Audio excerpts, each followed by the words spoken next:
नमस्कार, बहुत स्वागत है आपका। मैं हूं आपके साथ प्रिया सिंह सोमवंशी। प्रधानमंत्री नरेंद्र मोदी पाकिस्तान से बात नहीं करते। मोदी पाकिस्तान पर भरोसा भी नहीं करते। भारत में सियासी और डिप्लोमेटिक समझ का दावा करने वाले बहुत से लोग ये सवाल पूछते हैं कि मोदी पाकिस्तान से बात क्यों नहीं करते, पाकिस्तान पर भरोसा क्यों नहीं जताते। असल में मोदी ये जानते हैं कि पाकिस्तान अपनी बात पर 24 घंटे भी नहीं टिकेगा। जो कहा वो कभी नहीं करेगा। पलटी मारना पाकिस्तान की फितरत में है। पाकिस्तान ने इस बार भी यही साबित किया। जो कहा उस पर 24 घंटे के अंदर ही पलटी मार दी।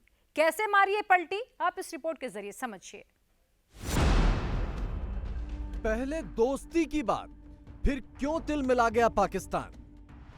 जो मर्जी हम करेंगे, आप कुछ नहीं कर सकते। ये मैसेज दिया है नरेंद्र मोदी साहब ने और बिल्कुल आम लैंग्वेज में दिया।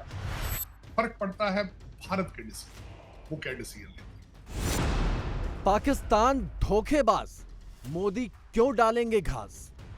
हिंदुस्तान की ये बात बहुत जायज है कि देखें, बातचीत करेंगे और साथ साथ हमारे लोग भी मारे जाएंगे, ये नहीं चलेगा। इंडिया ने तो खुद दुनिया की ट्रेड की गेम बदल कर रख दी है। बातों और वादों पर 24 घंटे से भी पहले पलटी कैसे मारी जाती है, ये पाकिस्तान ने पूरी बेशर्मी के साथ एक बार फिर दुनिया को दिखा दिया है। बुधवार को पाकिस्तानी डिप्टी पीएम भारत से दोस्ती की फरियाद कर रहे थे। पाकिस्तानी संसद में भारत से संबंध सुधारने की बातें हो रही थी और सिर्फ 24 घंटे बाद ही पाकिस्तान भारत पर जहर उगलने लगा। यूएन बैठक में कश्मीर के नाम पर झूठ का पुलिंदा लेकर बैठ गया। Indian delegation persists in their delusion by claiming Kashmir is a part of India, stubbornly holding on to this legal fiction. The reality is clear. Kashmir remains a disputed territory as recognized by the Security Council resolutions. India continues to deny fundamental rights to the Kashmiris, particularly the right to self-determination, where surcharged with fear, terror, constant violence, unrest and insecurity. Pakistani कब्जे वाले कश्मीर की ये ताजा तस्वीरें हैं। पाकिस्तानी फौज का नया लश्कर यहां दाखिल हुआ है और पाकिस्तान से बगावत को उतारू आम लोगों को डराने के लिए रिहायशी इलाकों में अंधाधुंध फायरिंग कर रहा है। बीते करीब 1.5 महीने से पीओके में कोहराम मचा है। पाकिस्तानी फौज को पीओके के लोग मार मार कर भगा रहे हैं और पाकिस्तानी फौजें बेधड़क खून बहा रही हैं। अपने जबरन कब्जे वाले कश्मीर में खून की होली खेलने वाला पाकिस्तान जम्मू कश्मीर पर अपना दो मुहा रवैया छोड़ने को तैयार नहीं है। Let me respond briefly in the interest of time to remarks which were obviously politically motivated and unfounded made by one representative against my country. I categorically dismiss and condemn these baseless remarks with the contempt they deserve. As far as Union territories of Jammu and Kashmir and Ladakh concerned, they were, are, always, will be an integral and inalienable part of India, irrespective of what this particular representative or his country believes or wishes.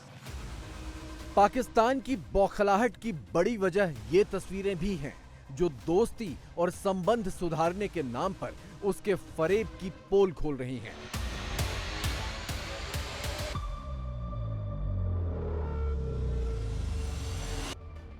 Jammu Kashmir के डोडा में 3 पाकिस्तानी आतंकवादी Indian army के निशाने पर आ गए। बीते 3 हफ्तों में पाकिस्तानी घुसपैठ की ये चौथी वारदात है। यानी एक तरफ पाकिस्तान दोस्ती का हाथ बढ़ा रहा था, संबंध सुधारने की बात कर रहा था, कारोबार फिर से खोलने की बात कर रहा था, दूसरी तरफ उसी वक्त पर वो आतंकियों की एलओसी में घुसपैठ भी करवा रहा था। ये बात जरूर है और हिंदुस्तान की ये बात बहुत जायज है कि देखें, बातचीत करेंगे और साथ साथ हमारे लोग भी मारे जाएंगे, ये नहीं चलेगा।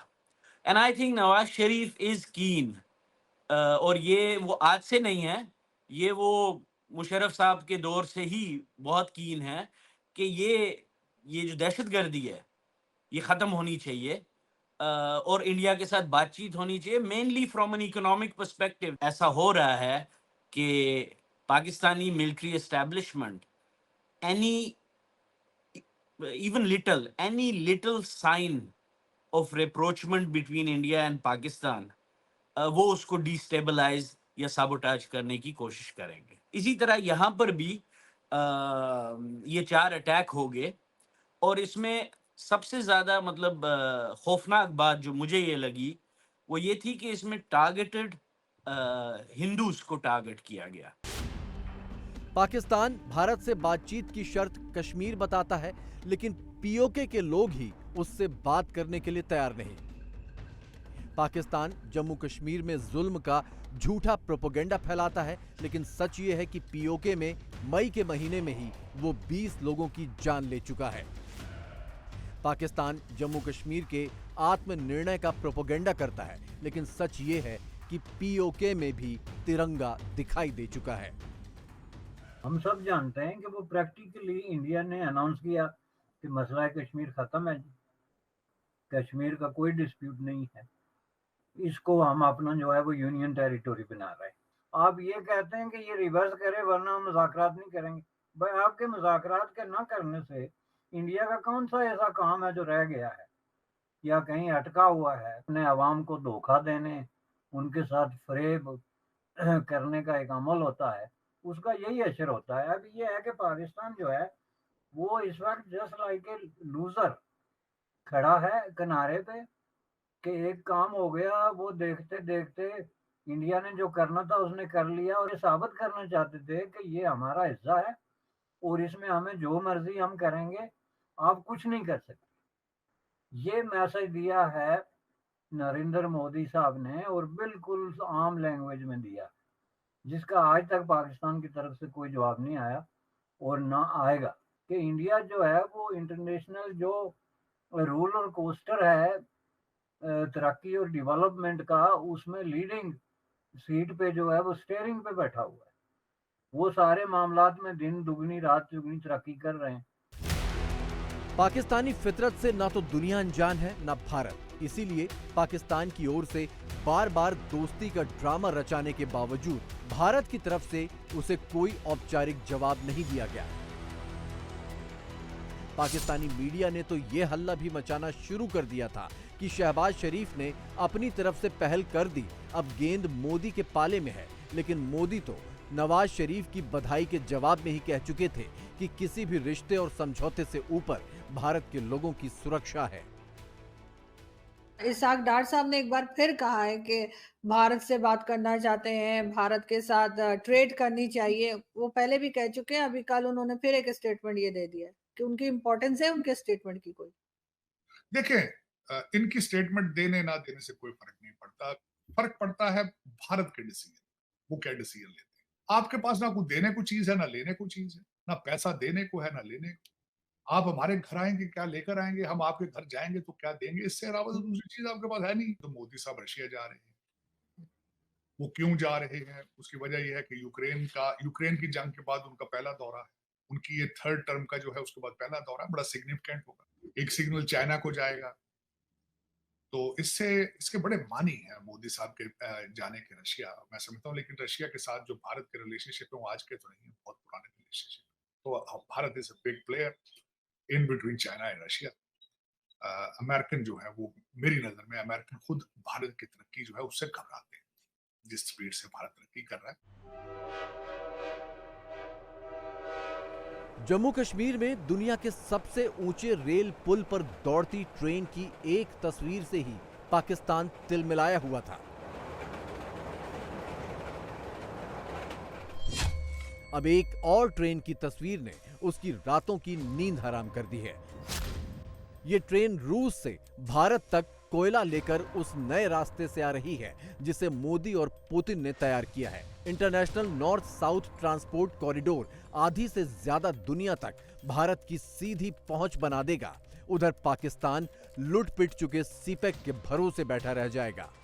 इंडिया अब इस रास्ते के जरिए आधी से ज्यादा दुनिया से ट्रेड करेगा, अपनी फिनिश्ड प्रोडक्ट्स उनको भेजेगा। इंडिया ने तो खुद दुनिया की ट्रेड की गेम बदल कर रखती है। गेम चेंजर मंसूबा तो सी पैक था। सी पैक की तो लगता है गेम ही उल्टी पड़ गई, क्योंकि सी पैक जिससे खुशहाली आनी थी, जिससे तकदीरें बदल जानी थी, उससे तकदीर ये बदली कि बहुत ही ज़्यादा दहशतगर्दी आ गई, बहुत ज़्यादा भूख, नंग, IMF के सामने नाक रगड़ने तक हालात आ गए। और प्राइम मिनिस्टर ये कहता है कि जिधर जाता हूँ मैं पैसे मांगने के लिए, मुंह दूसरी तरफ कर लेते हैं देखकर। पाकिस्तानी पीएम शहबाज शरीफ ने एक दिन पहले ही अपनी संसद में कबूल किया कि उन्होंने हालिया बजट IMF के निर्देश के मुताबिक बनाया है और फिर ये ऐलान भी किया कि जल्द ही IMF से अगले कर्ज को लेकर खुशखबरी मिलने वाली है। और इसी दिन संसद में उनकी हंसी भी उड़ी कि कैसे चीन से भीख मांगने गया उनका भारी भरकम लश्कर खाली हाथ लौट आया। इंडिया अफगानिस्तान को भी एंगेज किया हुआ है, इंडिया ने ईरान को भी एंगेज किया हुआ है, इंडिया चीन के साथ भी एंगेज है। वो कोई जंग नहीं कर रहा, इकोनॉमी, बिजनेस, ट्रेड, ये वो सारी चीजें हो रही। लेकिन हम आज भी आफ्टर द 77 ईयर्स हम आज भी ये बैठे हुए सोच रहे हैं कि यार अब नया कर्जा हमने कैसे और कहां से लें। हमारे प्राइम मिनिस्टर बात कर रहे हैं पार्लियामेंट में और कहते हैं जी IMF की तरफ से जी खुशखबरी आने वाली है, अच्छी खबर। बात मतलब अच्छी, लोन लेने वाली कौन सी अच्छी खबर होगी कि हम कर्जा ले रहे हैं और अब हमारे कर्जों में बेतहाशा इजाफा हो रहा है और हम खुश हो रहे हैं कि जी हमें पैसा कहीं से मिल रहा है। चीन के फ्री के माल के चक्कर में फंसकर पाकिस्तान ने गिलगित बाल्टिस्तान समेत POK की सारी जमीनें उसे बेच डाली और इसके नतीजे में हो रहा बवाल अब उससे संभाले नहीं संभल रहा। दिलचस्प बात यह है कि चीन और पाकिस्तान दोनों के खिलाफ मोर्चा खोलने वाली POK की आवाम अपने हक की लड़ाई में बात बात पर भारत का ही हवाला देती है। मेरा और आपका क्या सवाल है? सस्ते आटे का सवाल है कि आज दुनिया चांद में पहुंच चुकी है, हम सस्ते आटे के लिए तहरीक कर रहे हैं। दुनिया चांद में पहुंच चुकी है, हम सस्ती बिजली के लिए तहरीक कर रहे हैं। दुनिया चांद में पहुंच चुकी है, हम ब्यूरोक्रेसी और हुक्मरानों की जो अयाशियां हैं, जो मराहत है, उनके खात्मे की बात करें। लिहाजा दोस्तों और साथियों, इन हुक्मरानों ने हमें तकसीम किया, पहले मजहब के नाम पे तकसीम किया, आज ये सुन्नी शिया के नाम पे तकसीम कर रहे हैं। फिर आपके गांव में आएंगे, आपको राजा और मुगल के नाम पे तकसीम करेंगे। आज की इस तहरीक से आपको सीखना है कि नहीं, अब हम तकसीम नहीं होने देंगे अपने आप को। अब हमने एक कौम बनना है, आखिरी फतह आपकी होगी, हमारी होगी और हम बाकी कौमों की तरह एक बेहतरीन जिंदगी जीने के काबिल होंगे। पाकिस्तान को बड़ा झटका उसके पुराने आका अमेरिका से भी लगा है। चीन से याराना बढ़ाने की कीमत अमेरिका ने उससे वसूल कर ली है। अमेरिका ने फरवरी में हुए पाकिस्तान के चुनाव को फर्जी करार दिया है। अमेरिकी कांग्रेस में पाकिस्तान के चुनाव के खिलाफ प्रस्ताव पास हुआ है। पाकिस्तानी चुनाव के खिलाफ इस प्रस्ताव के पक्ष में 98% सदस्यों ने वोट दिया है। इससे पाकिस्तान तिलमिला गया। हम इस रेजोल्यूशन के मुकाबले में एक रेजोल्यूशन लाएंगे। We must show our sovereignty, we must show our unity, we must show के we mean business। ये कोई तुक नहीं है। अब हम भी यहाँ 50 चीज़ों को क्रिटिसाइज कर सकते हैं दूसरे मुल्कों के हवाले से, लेकिन वी रेफ्रेन। और मैं समझता हूँ कि म्यूचुअल डिग्निटी एंड रिस्पेक्ट इसी में है कि they should also reciprocate what we do.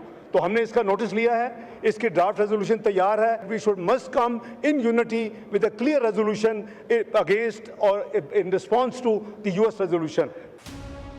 Pakistan के पूर्व PM इमरान खान ने यह कहकर पूरे मुल्क में बवाल मचा दिया था कि उनकी सरकार अमेरिका के कहने पर गिराई गई। इमरान अब जेल में है। इधर नए PM शहबाज शरीफ की सरकार IMF के बगैर चल ही नहीं सकती और IMF अमेरिका की सहमति के बगैर नहीं चल सकता। ये किसको नहीं पता कि इलेक्शन किस तरह हुए थे।